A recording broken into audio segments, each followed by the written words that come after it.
সাতক্ষীরা মাদকদ্রব্য নিয়ন্ত্রণ অধিদপ্তর এক বিশেষ অভিযানে কালীগঞ্জ উপজেলার শীর্ষক মাদক ব্যবসায়ী ও মাদকের ডিলার ওবায়দুল্লাহ গাজীকে তার নিজ বাড়ি থেকে বিপুল পরিমাণ মাদক দ্রব্য সহ আটক করেছেন। সাতক্ষীরা প্রতিনিধি মোকাররম বিল্লাহ ইমনের পাঠানো তথ্যচিত্রে থাকছে বিস্তারিত।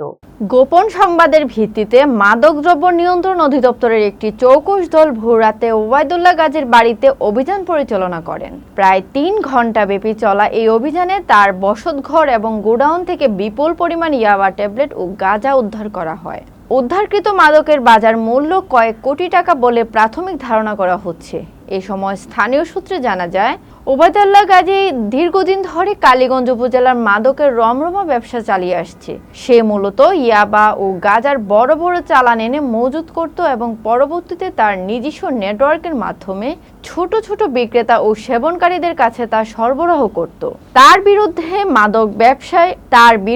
মাদক ব্যবসায়ী একাধিক অভিযোগ ছিল এবং সে দীর্ঘদিন ধরেই আইন শৃঙ্খলা রক্ষাকারী বাহিনীর নজরে ছিল। মাদকদ্রব্য নিয়ন্ত্রণ অধিদপ্তরের এক কর্মকর্তা জানান, ওবায়দুল্লাহ গাজীর গ্রেফতারের ফলে কালীগঞ্জ উপজেলার মাদক সরবরাহ অনেকটাই কমে আসবে বলে তারা আশা করছে। তারই পরিপ্রেক্ষিতে আমরা অভিযান করে তাকে 400 গ্রাম গাঁজা সহ গ্রেফতার করি। এর আগেও তাকে অনেকবার আমরা গ্রেফতার করেছি। আমাদের মাদকের বিরুদ্ধে অভিযান অব্যাহত আছে। যেখানে গাঁজা, ইয়াবা, ফেন্সিডিল বা যে কোনো মাদকদ্রব্য বিক্রয় হবে সেখানে আমরা অভিযান চালাবো। আমাদের অভিযান সর্বদা অব্যাহত থাকবে এবং আমরা এই সাতক্ষীরা জেলাব্যাপী মাদকের জিরো টলারেন্স নীতি বাস্তবায়ন করব। এ সময় তিনি আরো বলেন, এই গ্রেফতারের সূত্র ধরে তার নেটওয়ার্কের অন্যান্য সদস্যদেরও চিহ্নিত করার চেষ্টা চলছে এবং অচিরেই তাদের বিরুদ্ধে অভিযান চালানো হবে। পরবর্তীতে ওবায়দুল্লাহ গাজীকে সাতক্ষীরা আদালতে হাজির করা হয়। আদালত তাকে জেল হাজতে পাঠানোর নির্দেশ দিয়েছেন। তার বিরুদ্ধে মাদক দ্রব্য নিয়ন্ত্রণ আইনের মামলা দায়ের করা হয়েছে এবং বিস্তারিত তদন্ত শুরু হয়েছে। এই গ্রেফতারের ঘটনায় এলাকার সাধারণ মানুষের মধ্যে স্বস্তি ফিরে এসেছে। তারা মনে করছেন এই ধরনের অভিযান মাদক নির্মূলের গুরুত্বপূর্ণ ভূমিকা রাখবে।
শিক্ষক রয়েছে, জনপ্রতিনিধি রয়েছে, রাজনৈতিক দলের নেতৃবৃন্দ রয়েছে এবং শিক্ষার্থী রয়েছে এবং সাধারণ জনগণ সকলে মিলে যখন আমরা এটাকে প্রতিরোধের পর্যায়ে নিয়ে যাব, তখন কিন্তু এই মাদকটা প্রতিরোধ হবে। সাতক্ষীরা একটা সীমান্তবর্তী জেলা, এর সীমান্ত অনেক 5টা থানার সাথে সীমান্ত রয়েছে। তা আমরা যদি এই সীমান্তকেও যদি অন্য দেশ থেকে যেন মাদক না আসতে পারে তার ব্যবস্থা করতে পারি, মাদক নিয়ন্ত্রণ অধিদপ্তর, পুলিশ এবং সর্বত্র আমরা যদি বলি যে মাদকের বিরুদ্ধে অল আউট একটা ক্যাম্পেইন আমরা যদি নিতে পারি সকল স্তরের মানুষকে নিয়ে, তাহলে মাদক প্রতিরোধ করা অবশ্যই সম্ভব। এবং এই সমাজ থেকে অনলাইন গ্যাম্বলিং এখন শুরু হয়েছে।